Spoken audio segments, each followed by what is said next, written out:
full-time snake wrangler because you're filming out in Texas and there's rattlesnakes everywhere. And we're out in these fields and in these pastures and whatnot. And so the snake wrangler full-time job was to go around and before we walked anywhere, set up, I think at one point we were up to, more than 60 snakes that he had caught, right?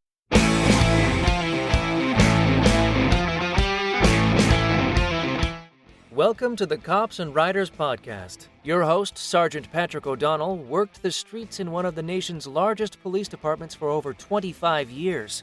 Ride along with O'Donnell and his expert guests as they help you navigate the oftentimes confusing and misunderstood world of law enforcement. O'Donnell and his guests on this show do not represent any law enforcement agency. The content of this show is not meant to be legal advice. If you think you need a lawyer, you probably do. Hey, Cops and Writers, thanks for being here with us today for another episode of the Cops and Writers Podcast. I'm Patrick O'Donnell, and I'll be your host for today's show. This show is listener-supported, so thanks to all of you who keep the show going. I would especially like to thank those of you who are patrons of the show. Your generosity helps pay for the software, equipment, and my time producing this show. Yes, you too can become a patron for less than a cup of coffee or a pint of Guinness. Just go over to patreon.com/cops. Thanks for coming back for the conclusion of my interview with author, screenwriter, producer, and retired DEA agent J. Todd Scott. Today's episode, we talk DEA stuff and segue into Hollywood and books.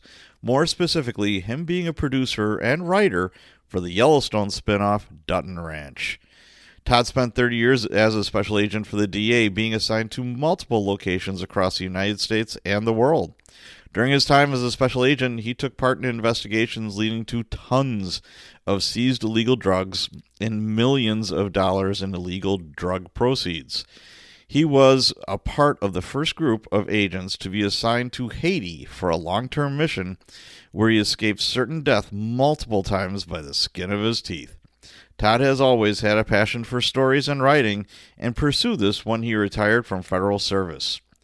He's authored 6 critically acclaimed crime and thriller novels.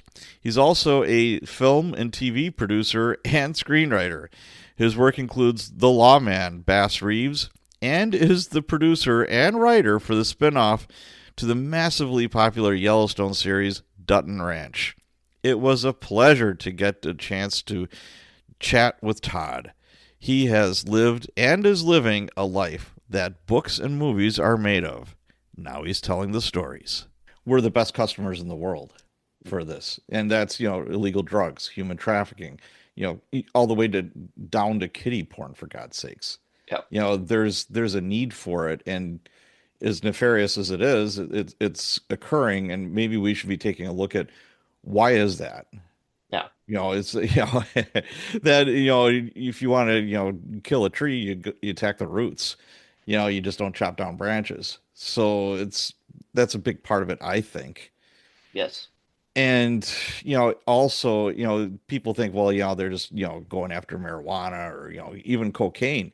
In the 80s, people don't understand. I mean, I remember going to house parties. I went to a little state college, 10,000 people.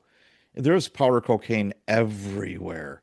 You could find it. I mean, people are smoking dope, doing mushrooms, snorting coke. It was almost normal. And my eyes were like wide open. I'm like, I knew this in Chicago, but in this little rural community, I was just like, my mind was blown. Right. And there are significant, cartel presence in definitely almost every major city. And then in many of the small rural communities as well. This stuff is infiltrated everywhere. I mean, I've been on the job long enough, was on the job long enough to have seen all the drug trends, right? Right. Yeah. I've seen them come and go, right? Yep. And I've seen them return yet again, just as Yes. I was retiring, cocaine was making a huge comeback. I could say that the weed that you find now is nothing like the sort of weed that I was seizing when I first started on this career. It's far more potent, right? Right. Right. But I'm not blind to where most Americans' stance on this is. And, I always said, if you make something illegal today, well, I'll just move on to whatever the next illegal drug is tomorrow in terms of my job. Right. So, but I think that, as a society, you pay a cost, whether you pay it to someone like me out trying to stop it, or you pay it to rehabilitation centers, or you Yeah. pay it in any number of ways. So, ultimately, the drug problem is a societal problem, and you're going to pay a cost to fix that problem. It's just what cost you want to pay. And you have to acknowledge that it is a problem Right. before anything's going to happen. And a lot of people Right. just have their heads buried in the sand. And it's not just, like cocaine or marijuana, like when I started, it was all crack. We called it the crack wars. It was the Mhm. 90s. Yep. In Milwaukee, Wisconsin, crack cocaine was king. There was some heroin. And then you're also going to have some ecstasy or whatever, sprinkled in Mhm. here and there. But crack was the biggie. And when I left in 2020, heroin was just surging. I mean, Yep. that was huge. That and Oxy, just street level pills. But, then also you're going to have counterfeit medication, Mhm. that, is made in some lab somewhere, not under like FDA, guidelines. It's, fentanyl. These kids are overdosing because they think they're taking like an Adderall, Yeah. or Yeah. whatever. And hey, holy shit, this is an Adderall. Houston, we got a problem. Before you know it, they're overdosing. Yeah, and I think the messaging on that, I mean, the last numbers I've seen indicate that the overdoses have actually decreased again, I think for the second or third year running. And, I think the messaging about that has Mm. gotten out that, the sort of overdoses we were seeing where kids were just taking a random pill and, Yep. crossing their fingers. I think that some of the overdose, I mean, first of all, Narcan availability has helped. And then secondly, I think the messaging about you're really playing Russian roulette if you take some of these pills has Yep. gotten out as well too. Or at least I Ab want to believe so. Absolutely. And there's always the debate about legalizing marijuana. Right. Federally, it's illegal, but some states are superseding that, and they have Right. their own rules with that. Either medicinal or medical or recreational or whatever the case may be. Do you think it's made things better, worse, or has it made any difference? I think it's made things confusing, Yeah. and I would say that in many respects we lost the messaging on marijuana. Well-funded marijuana advocates, in terms of, referring to it as medicine and all of that, I think has made it real fuzzy around marijuana specifically. And I think the overreaction, again, about marijuana specifically, about how its effects on you, the kind of the the worst case scenario of what could happen if you take marijuana, right? Like I don't think we did ourselves a lot of favors by demonizing it as much as we did at times. I'm stuck in general messaging, but Right. I think it's confusing is where we've left it, and but I think a large number of our fellow citizens feel it's not that bad, not as bad as alcohol, that maybe it's a medicine. And, I think that's just where we are as a society with it right now. Yeah, I don't know either. All I know is it doesn't make you smarter or motivated, that's for sure. I knew kids, Right.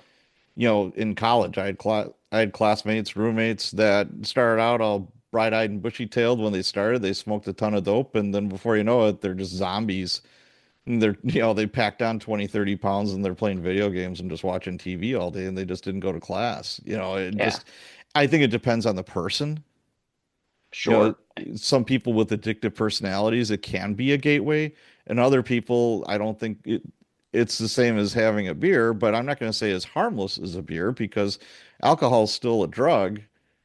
But, do we want to add more drugs? I mean, I don't know. And then I have friends Yeah, that yeah, then I got buddies that are like, oh, it's from Mother Earth. It's, like, well, poison comes from Mother Earth too, just because it was in the ground doesn't mean it's good for you. yeah. No, again, I think that I know where most of America feels about this, but I also know that most heroin addicts don't just start with heroin, they start with Correct. marijuana, right? And Yes. it doesn't mean that all marijuana users become heroin addicts, but I Nope. haven't met a heroin user yet that wasn't originally a marijuana user. So, and in a world where we already have bad enough stuff, I mean, alcohol and other things, right? I'm not sure that we just want to legalize an even greater number of these vices, I guess, Yeah, for people. and also, it's like, okay, let's legalize it, but to buy it legally, it's expensive. It's real expensive. There's all kinds of taxes on it. It's like cigarettes. You Right, know, and then if you again, it's kind of what I said. It's a societal. You have to pay for the problem. So if you legalize it, now you've got to ask yourself about testing for people who are driving buses, flying planes, and right. all the sorts of things we already have to deal with alcohol. So I have my personal stance. It served me well through my life and career, and but I know that um, the world is a little bit different now on it than it was when I started. No, you have a great point of view because I never heard somebody say confusion, and that's 100% spot on, I think. Yeah. So that's I'm glad I asked the question. So what do you miss most about being a cop, about being in the DA?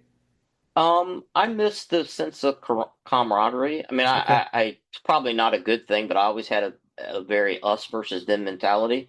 There were people that did the thing that I did, carried a badge and gun, and then there was everyone else. And so that feeling of having a mission, of being on a mission with other like-minded people, that sense of community and camaraderie, feeling like I was doing something that very few people in the world could do or ever had the opportunity to do. And I felt very blessed and fortunate to have the career that I had. So I miss all of it, actually. I mean, Sure. I miss all of it.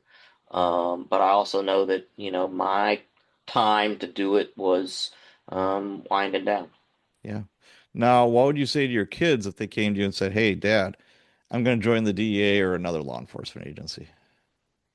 I think that it's a different era for law enforcement in generally. I mean, I think that, you know, it's like that comic book saying, it's great, power comes great responsibility. And Right. and I do believe that, if you carry a badge and gun for a living, you have tremendous authority. And I think we have to be transparent in law enforcement about what we do and how we do it, as transparent as we can.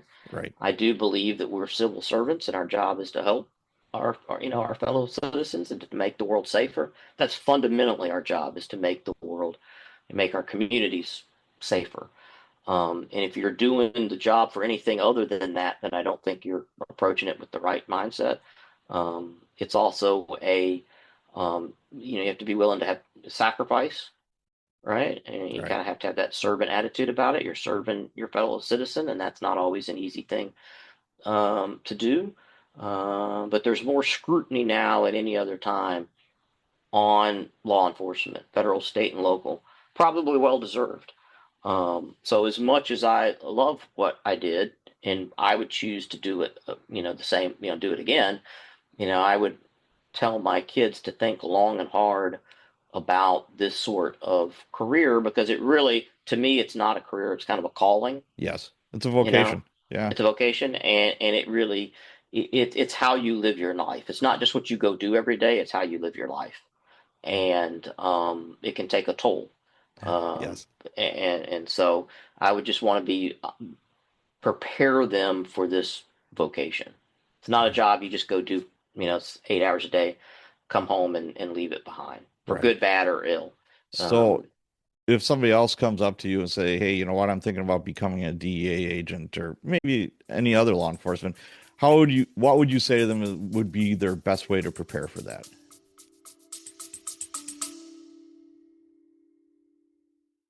What's the craziest thing you saw when you were a cop?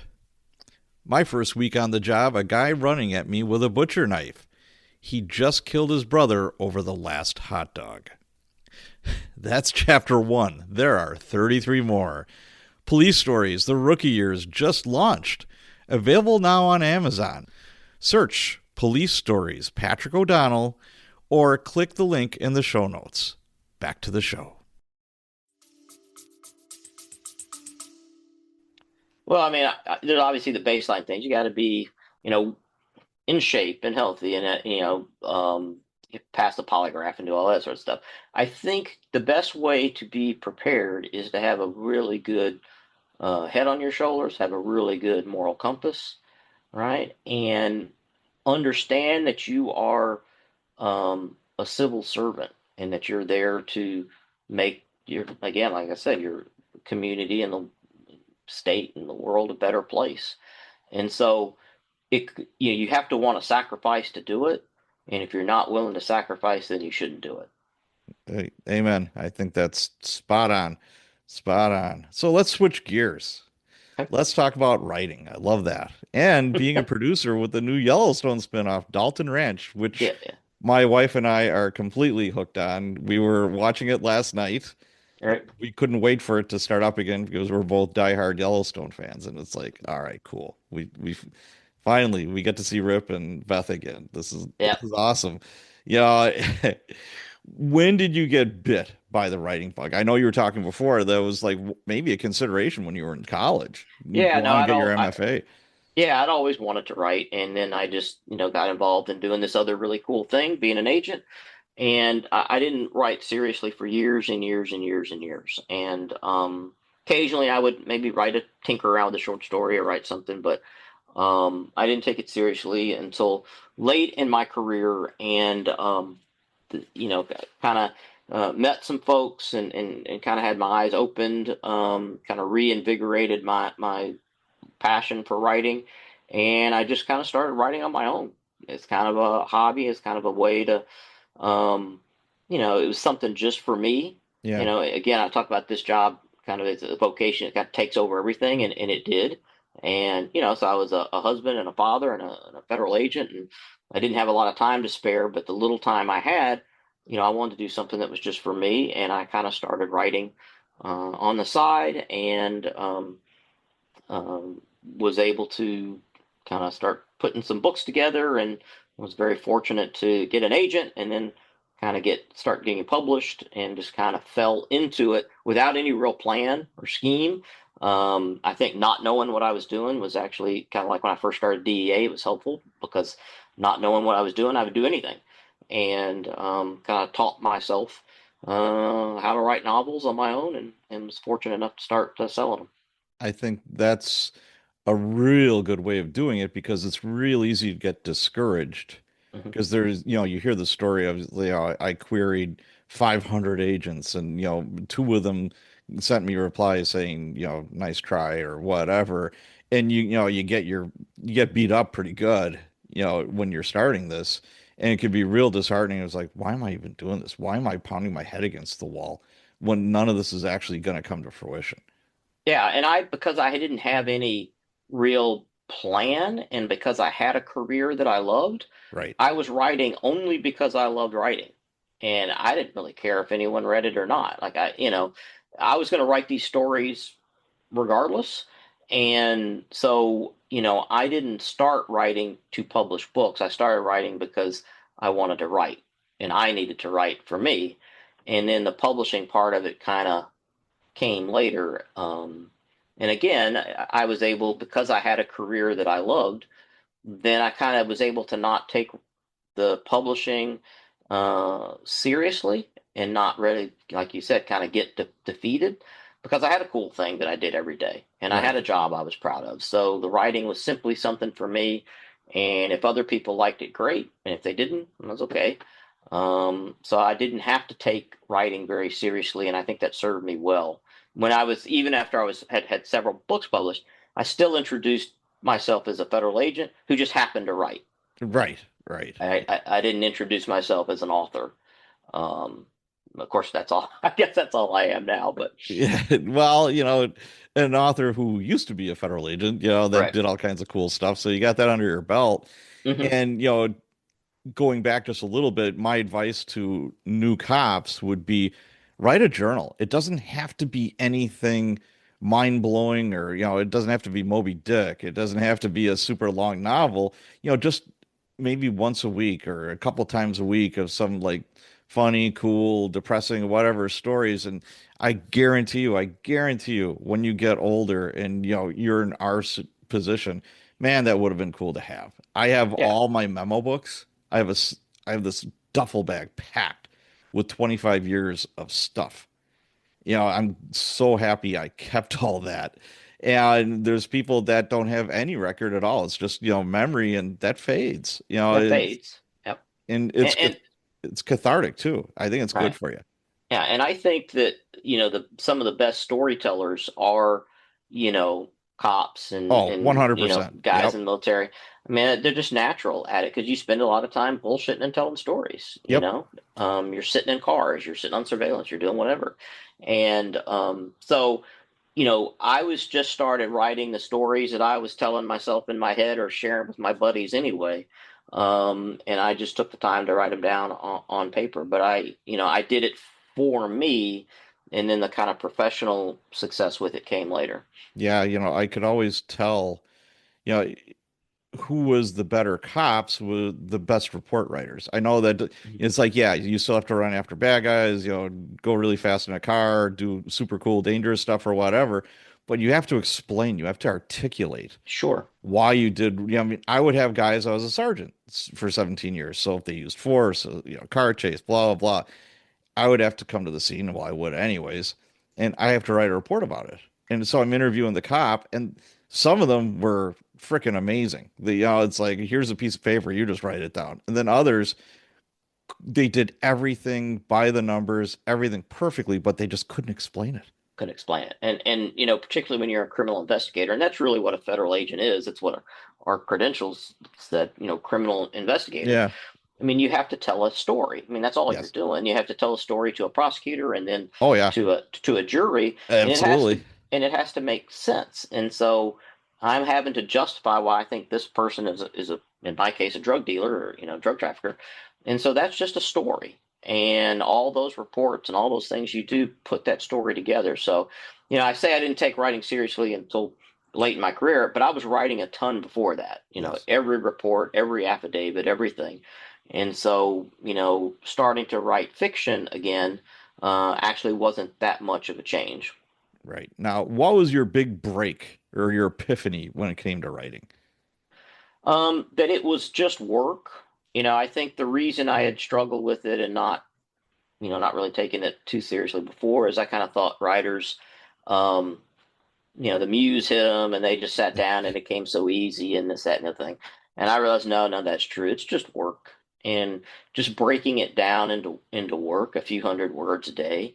And once I realized that it was just a matter of putting one word after another, one sentence after another, and that I could do that, for an hour a day, and then you could end up over time with a book. Well, then it took a lot of the mystery and mystique out of it. Right. Right. I'm like, oh, this is just work. So this is once I had a process and I understood that this was just a process. It's not like stories just flowed in and you wrote, Yeah. they ended up fully formed and perfect, that it was a matter of writing and rewriting and tinkering and tinkering. I mean, I guess part of me intellectually knew that, but it was just taking the time to actually do it, making the time to do it. And Yeah. so that was my epiphany. And then my breakthrough was, the first novel that I sold. I'm now up to 7. Which was the And first one that you sold, like a big one the that propelled your career? yeah, it was the Far Empty, and that was the first book in a trilogy. Far Empty, High White Sun, This Side of Night, a border trilogy, and it involves drugs and drug trafficking, but it's really about a small town sheriff. And Okay. but that border trilogy kind of was reviewed very well and sold well, and that kind of got me basically my professional writing career and had 4 more books come after that. I've moved from some of my earlier crime novels to kind of more thriller and suspense. Mhm. I'm kind of widely read, and so I kind of written a bunch of different things. But as I started publishing those books, and they started kind of getting optioned for Hollywood TV shows and Yeah. movies and that sort of stuff, then I was able to kind of bounce into doing screenwriting, which is, how I ended up on the TV shows and most Sure. recently on Dutton Ranch. Damn. So you went the traditional route of trying to get an agent. How did that happen? Or how many agents did you query? Or like, how did that come to fruition? I can't really remember it all. I didn't query a ton of agents. I mean, I kind of picked a handful.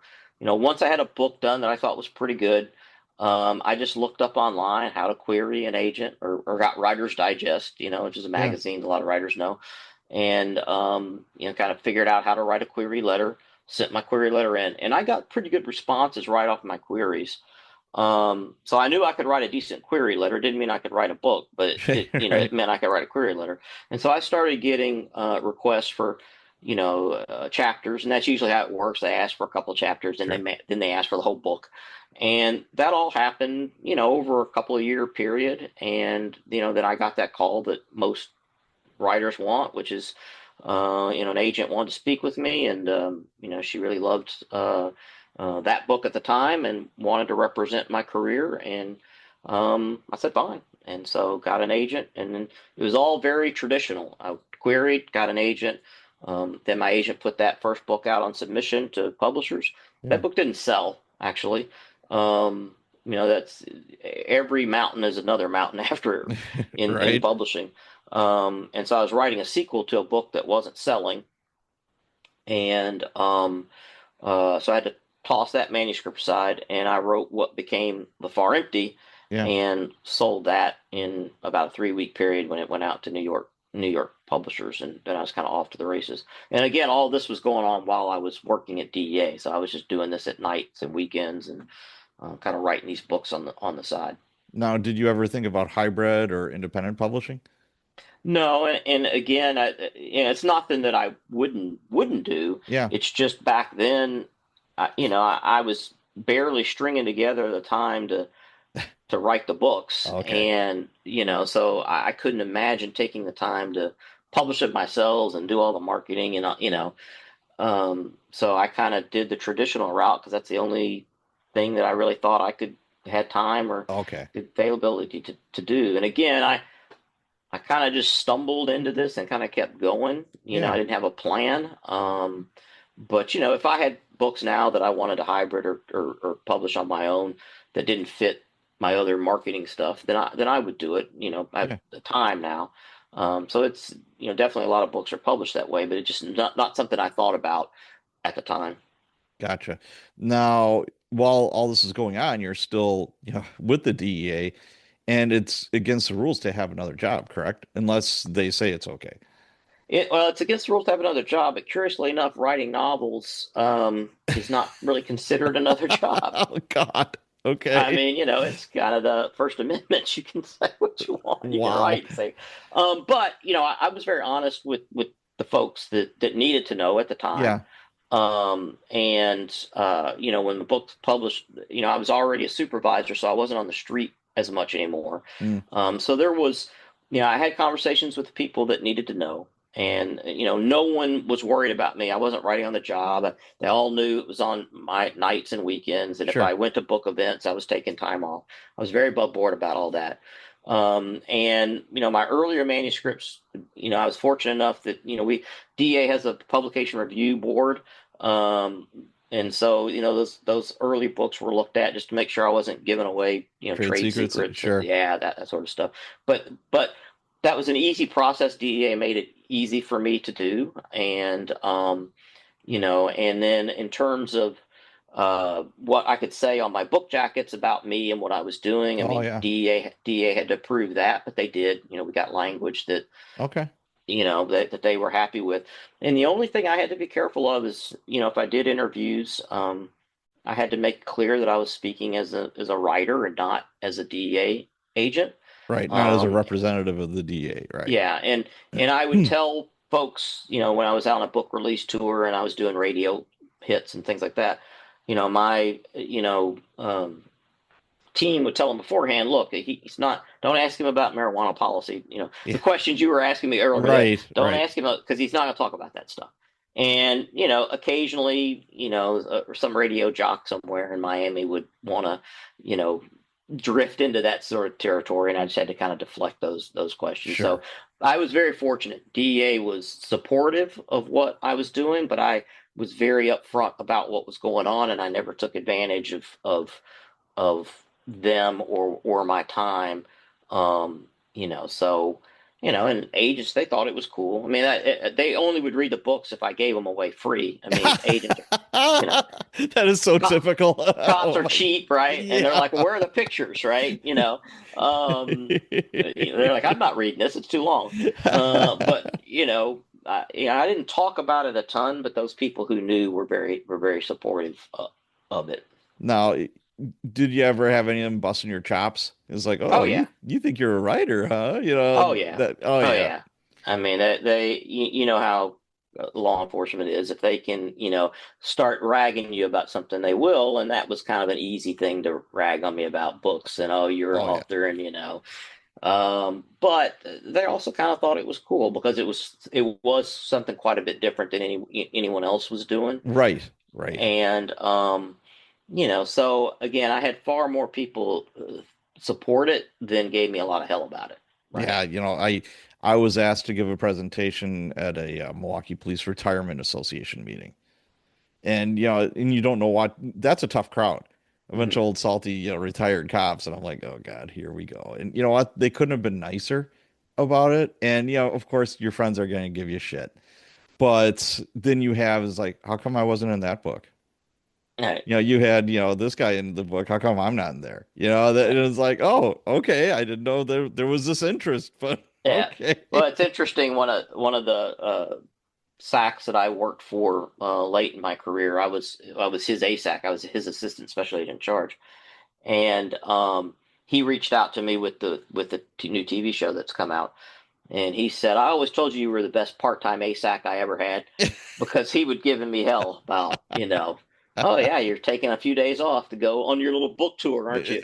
Um, so he always joked that I was his best part-time ASAC, but I was fortunate. I was able to balance the two things, and again, I was writing at night or weekends, and Sure. when the books would come out, I'd take a day or two off or a couple days off and go do some book events, and then come back and get right back to work.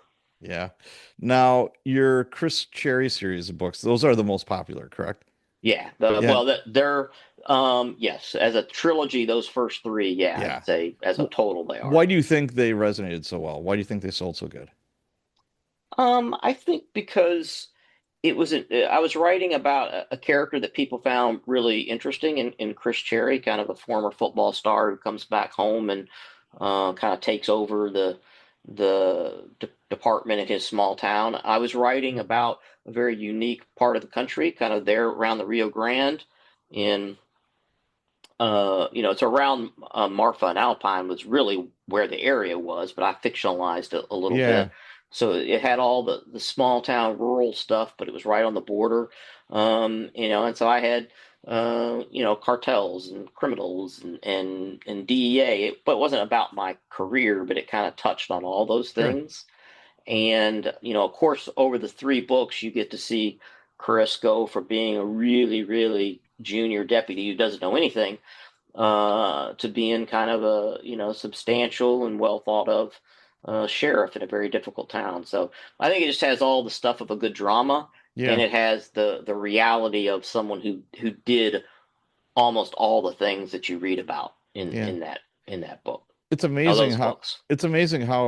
you can have these breakout bestsellers from these like small town sheriff departments. Yeah. Like look at Longmire. Hmm. I absolutely loved Longmire. I mean, it's a four deputy or three deputy police Yeah. department. And well, there's a homicide every week. I mean, something's going on in your town, sheriff. People are dying left and right, but you kind of have to have that. But it was the characters, the writing was really good. Yeah, and to segue to Yellowstone, that was such a breakout success.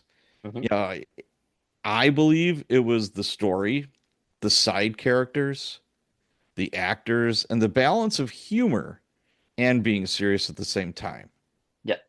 Yeah. That's something that's rare, I think, in television and books these days. I hate to say the word these days, but it just I've seen some other like spin-offs of police series where like the main series was really good, and then you have a spin-off where the main character is so stoic and never smiles. They're never ball busting. It's 100%, well, this is so serious. And it's like you get tired watching it. Yeah. Well, I think people come to a series for the hook or the concept or the spectacle. And this is true for be it book, TV, whatever. Right. I think they come for that, but they stay for the characters. Yes. And and I think that the reason Yellowstone worked so well for so long is that people love those characters. And all long running series, it's ultimately about those characters, and people fall in love with those characters and want Yes. to see them. And it's almost irrelevant at times, kind of what they're doing. They just want to see them doing it. And I think that's why the Chris Cherry books were successful, because people loved Chris and his girlfriend, later wife, and they just wanted to, the character, Chris is kind of the anchor point, but there's a whole kind of world of characters that cycle around him down there in this little fictional community I built up. And Yellowstone's the same way. It's the whole constellation of characters that people come back to again and again and again. It's like, okay, Kevin Costner, obviously that's a draw. Hmm. He was a big name, etc., and he's amazingly good at what he does. But you had all these other side characters with him that were, I'm like, man, I never even heard of that person, but holy shit, Rip is awesome. Beth is great. And then the bunkhouse gang, Michael Landon's daughter, Teeter. Yeah, Peter. I mean, I would laugh my butt off at the stuff she would. I remember one time she was on the roof of the barn painting, and they're like, "How did she get up there?" And it's like, I don't know. And she's talking Right. her Teeter language, and Right. but there was depth. There was depth to that character. Later on, yeah, there's some real stuff going on here, and and also what I really appreciated and enjoyed about it was there was a balance of not being too preachy, but making valid points Hmm. without forcing an agenda Yeah. and letting the viewer make up their own mind. Nothing was Right. shoved down your throat. The show is like, Kevin Costner's, hot younger girlfriend that's the vegetarian Hmm. on a Yeah, the cattle ranch. environmentalist, right? Yeah. Just the dinner scenes. I would be crying because I'd be laughing. It's like they're having duck, and she's like, duck's made for life. Just and I'm just like, oh my God, this is so clever. I absolutely the writing was spot on, and I think that's missing in Hollywood and books. It gets so preachy, and and it's like you have to believe X, Y, and Z, and that's it. There's only one way to Yeah. think. Yeah, and we tried very hard in Dutton Ranch, and of course only the first couple episodes are out now. But I think we tried very hard in Dutton Ranch to to to be a spiritual successor to Yellowstone.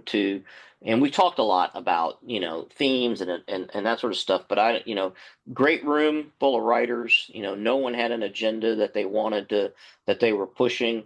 We simply wanted to tell a cool story with characters that we all loved from the original show. And it's daunting, obviously, to follow on the footsteps of a massive Oh yeah. cultural, yeah, show like Yellowstone. And but the so far the immediate reception has been really great. And I feel like we cleared the bar.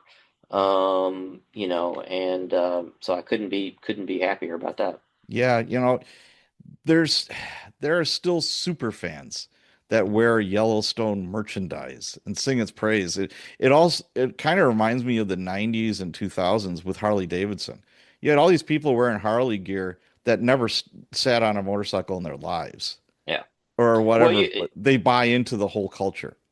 Yeah, and that's the thing. I mean, there's very few properties that you can work on creatively that have as much cultural relevance as something like Yellowstone does.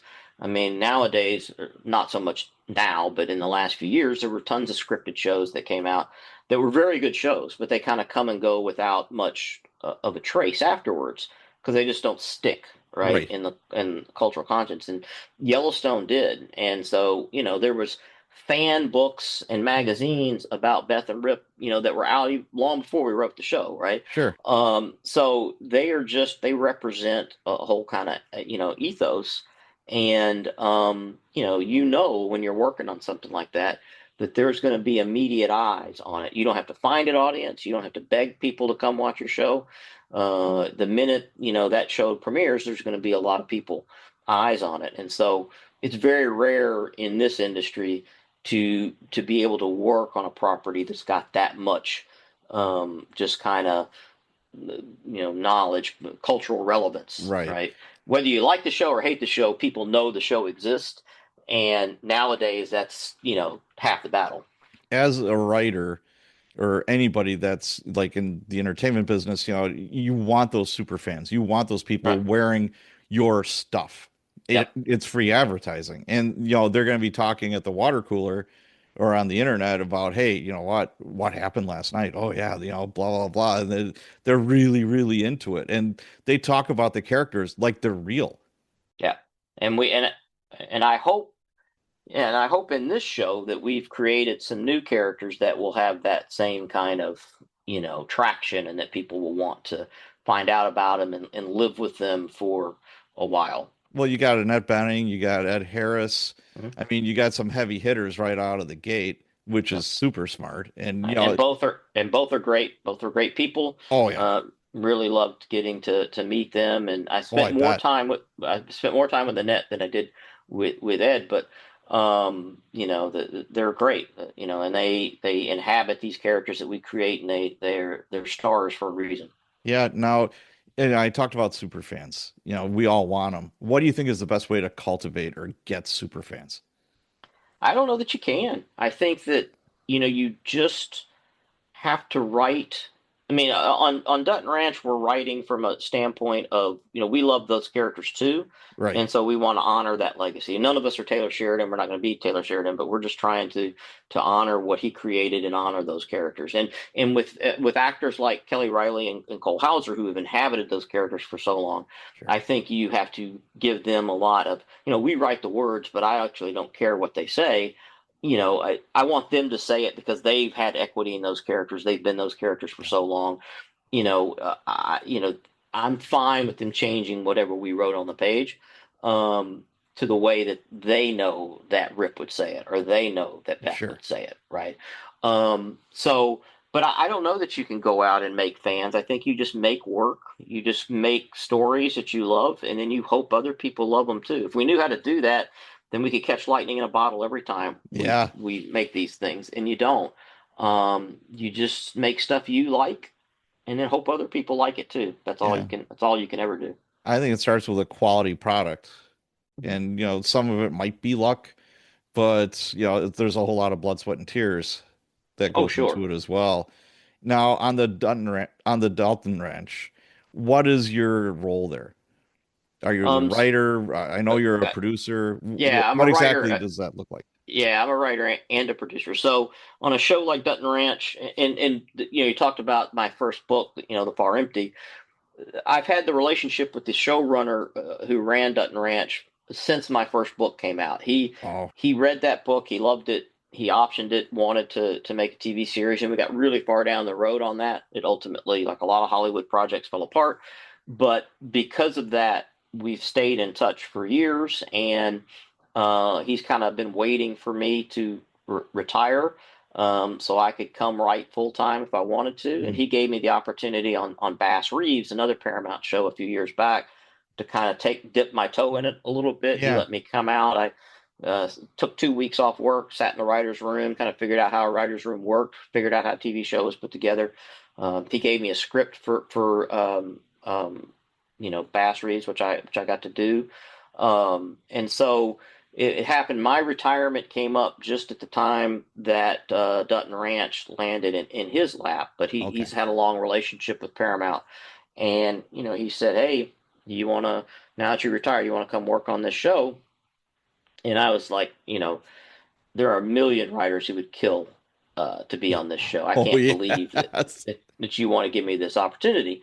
But he believed in me as a storyteller, and he believed in me as a writer, and he figured, look, there's a lot you don't know, but you'll pick it up pretty quick. And so I got to go out to LA for about 6 months last year, and then I got to go to Texas too for filming. And I was in a room with a handful of other great TV writers. Everyone's background a little bit different, and we got to spend those months kind of creating the season, crafting the world, creating the storylines, writing, and then writing the actual episodes. And you know, I my I have a credited for a solo episode. It's 103. It's the episode that's coming out next week, or the Okay. so the first two have dropped. My episode 103 comes out next, and then I co-wrote episode 108, which will be a little later in the season. So those are my credited episodes. It's kind of how the WGA looks at it, but I was involved, as were all the writers, in writing bits and pieces of every episode and supporting everyone on their scripts, and we all kind of created the story together. So, these titles, producer and stuff, that's all the business side of it, but the reality is we're all just storytellers, and Sure. so we spent months last year telling stories to each other till we actually had to write them down and then and then make a TV series out of them. Wow, that is amazing. And that sounds like a writer's dream come true, to tell you the truth. Oh yeah, no, it was. I felt very fortunate to have that opportunity, and I learned a tremendous amount. I published 6 novels by the time I got in that writer's room, and then my seventh novel came out while we were just wrapping up the room. So it's not like I hadn't written a ton, but had not spent a lot of time writing collaboratively as you do in a writer's room. Sure. My novels, I just go off and write them by myself, but there you're in a room and you're really pushing hard on story ideas, and you have to convince a whole room that this is a worthy idea. It's not just convince myself. So it's writing in a whole different way. Plus, writing scripts is different than writing novels. So as much writing as I had done, as experienced as I was as a novelist, I still had to learn a lot in the writer's room, and I had great mentors and great peers, and we had a really good room, and they're all fantastic, fantastic writers. It's intimidating to work on a show like that. It's equally intimidating to be in a room with a bunch of great writers who have been successful, across film and TV for many years. So, is there going to be any surprise cameos from members of the cast from previous? I cannot, divulge much. I think there's going to be a lot of surprises. I Okay, think it zigs and zags quite a bit. Um, we were making changes and writing up until the very last minute that you could. So I think there'll be some final decisions made that might even surprise me, on some of sure. the absolute later episodes. But I think that you're going to get the same level of enjoyment, the same kind of shock factor out of some of the things we do in Dutton Ranch that were done on Yellowstone. At least that's the plan. Well, looking forward to it. Like I said, my wife and I absolutely love it because TV is kind of a wasteland. It's like you get hooked on a series or whatever, and then you're sad because it comes to an end. And oftentimes spin-offs don't make it, or not many of them make it. I shouldn't say, Oh, never, but it's hard to top it. Like when the bar is like way up there and you had that rabid fan base, now all of a sudden it's like, all right, here's, Rip and and yeah, Beth no, are going to go off and do this now. right, no, and I can remember when Chad was talking about the series.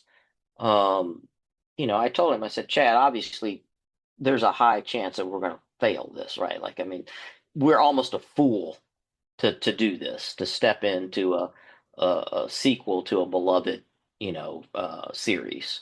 And I said the fail rate on that's pretty high, right? I can point to far more, examples where that fell apart than it was successful. I said, so you're a fool to do it. I said, but you're a fool not to do it Absolutely. because, Yes, yes. how often are you ever going to get a chance to do something like this? And I said, if you're willing to jump, then I'll jump with you. And we Any did. And any funny behind the scenes kind of stories? well, I think that it's, being on set is great. And we were filming in Texas, and we had a full-time snake wrangler. Um, Okay.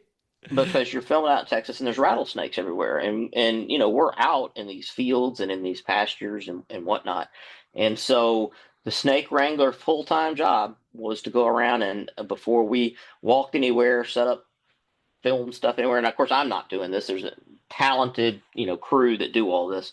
But I think at one point we were up to more than 60 snakes that he had caught, right? Oh my And God. so that's just the sort of thing you don't think about. But when you're out in that, we shot in beautiful terrain in Texas, all around kind of the Fort Worth area. But there are snakes everywhere. And that guy's job was to make sure none of us got snacked on by a snake, and that was his full-time job. And so you'd be at the monitors in Video Village watching, and you can see out of the corner of your eye the snake wrangler, and he's got his hat on and his boots and his snake wrangling stick and his bucket, and he's out there beating the bushes, before we Wow. send anyone over there. And at night, if you're doing a night shoot and you're heading back to your car, his job was to kind of walk ahead of you to make sure that you weren't again. So you don't understand how big a production these sorts of things are until you're out doing it. And I could not be more complimentary about the amazing, the hundreds of people who put these shows Mm, together, and they shot for months and months and months through all sorts of terrain and weather and everything else, night right. shoots. And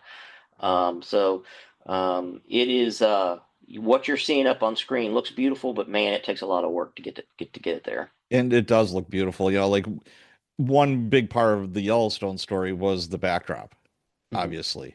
And that was portrayed really well. It was filmed really well. And I gotta say, Dutton Ranch, same thing. I even said it to my wife, and I'm like, God, that's just gorgeous. That is so Yeah, beautiful. Yeah, I mean and you're gonna see more and more beautiful shots as we go. So yeah, when Rip and Beth they take their horses for like they're gonna sleep overnight, whatever. And I'm like, before anything happens, I'm not gonna give anything away, but I'm like, oh, it can't be that good. Something really shitty has to happen to uh, Rip and Beth. yeah. They can't have it easy. Come on now. No, no, it's not a great show if they don't have it easy. And I think that, I think a lot of people were, and I think this gives away, most people know now that, the move from Montana down to Texas. I think that people will find the Texas scenery different but beautiful in its own way too. And the ranch that we used for Dutton Ranch is a beautiful property, Right. and got to spend a lot of time out on it.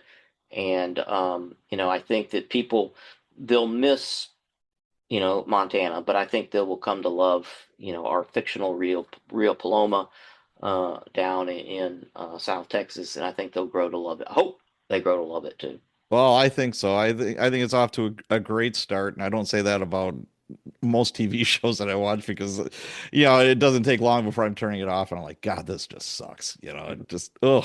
But no, this is more power to you. I just hope it keeps on going. Right.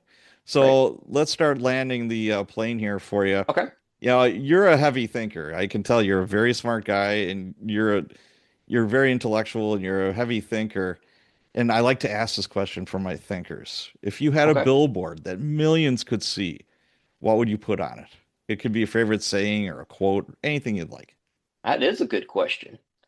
I this is going to sound corny, That's okay. but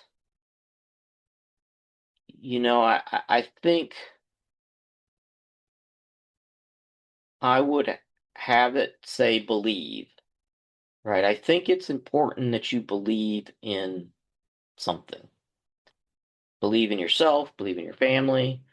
Um, and so, I think sometimes, because I don't want to say faith necessarily, but, I think in the world as complicated and difficult as it is now with so much coming at us at one time, I think it's easy to lose a lot of faith and belief in things. Mm, Um, and it's not easy to trust much of what you read or see or hear nowadays. But I still think you have to believe in something, right? You have to believe in something or you'll believe anything and or fall for anything. So, I tell my kids, find your passions, find the things that you believe in and invest your time in those, I right? like it. And if you do that, then I think you'll find your way. You know what? I think we're to a point where with AI and technology, it's just growing so rapidly that people are reverting back to reading books like a physical book. Mhm. You have kids playing albums on a Yep. record player. Yeah, it's kind of like a little bit of a reverse. And I think one of the things that worked with Yellowstone and your show is there's basic stuff. Right. And I think people is like are kind of craving that right now, to tell you the truth.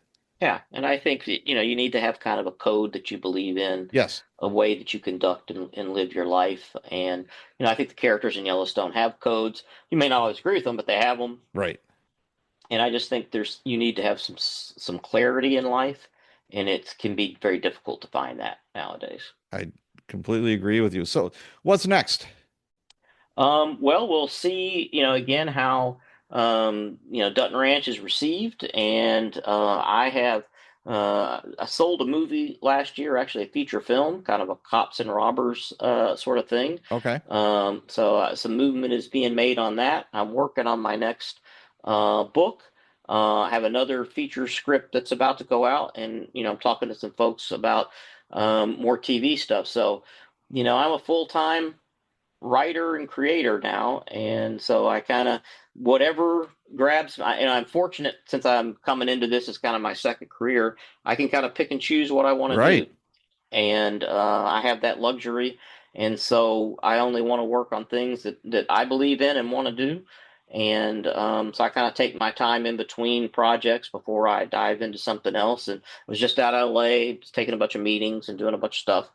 And so we'll see. I got a lot of irons. We'll see which one I decide to pull out and actually work on. Beautiful. So, what's your advice for anybody wanting to break into the book writing world or, television or movies? I know that's a tough nut to crack. It's that belief thing. You have to believe in yourself, and you just have to do the work, and that's all that you can control. Um, is the work. So write the book, write the screenplay, then write the next book and the next screenplay. There is no magic formula. People will tell you if you do X, Y, and Z, you're definitely going to break in or break out. The reality is the work is all that will ultimately speak for you. So believe in the work and then do the work. And if it's not this book, it's the next one. If it's not that book, it's the one after that. Mm. Right? Because at the end of the day, all you can do is control the work and love it. I've always said I can write a book, and if no one wants to buy it, that's okay. I wrote it because I loved it, and then I'll just go on and write another book. So just do the work and keep at it, because persistence is the only way to have any success really in this industry. Absolutely. So, the books are The Far Empty, The Side of Night, High White Sun, Lost River, Scar the Sky, The Flock, and Call the Dark. Those are your books. You're working on the Dalton Ranch right now. Yep. And I could not be happier. Please keep it going so my wife and I don't have to fight about what we're going to watch that night. So keep it up, please, and keep it as good as it is or better, because it is quality. Like I said before, a, it's a high bar, and it's coming from a very well loved, Yep. series. So, keep that up because you're doing a good job with it. And I know I'm not the only one saying that. So keep at her. And All right. where can people find out more about you, your books, or any other projects you're working on? Do you have a website? Um, yeah, I have a website. JToddScott.com is my author website. I'm on, and from my website, you can find all my social media stuff. I'm on Instagram, things like that. Okay. And then I also have a Substack where I put out a thing weekly where I kind of just talk about the publishing industry and the Hollywood industry, and it's kind of a little bit of insider, what I'm doing, but just kind of what's going on out there as well. So I'm on all those platform things that, my agents tell me, Hollywood agents tell me I have to do that stuff. I do it somewhat reluctantly, but that's kind of part of being a full-time writer. But yeah, I'm easily available and I'm out there. All right. Well, Todd, thank you so much for your time. This has been a great Thank you. interview. Great. Thank you. Thanks, everyone, for joining me for the conclusion of my interview with retired DEA special agent, writer, producer, and all-around cool dude, J. Todd Scott. I have a feeling Todd's career in Hollywood is just starting to take off. I can't wait to see what's next for Todd. Well, that wraps up another episode of the Cops and Writers podcast. If you haven't done so yet, could you take a minute and rate and review the show on Spotify or Apple Podcasts? If you have already, thank you. As always, thank you for all of your support, and, of course, let's be careful out there.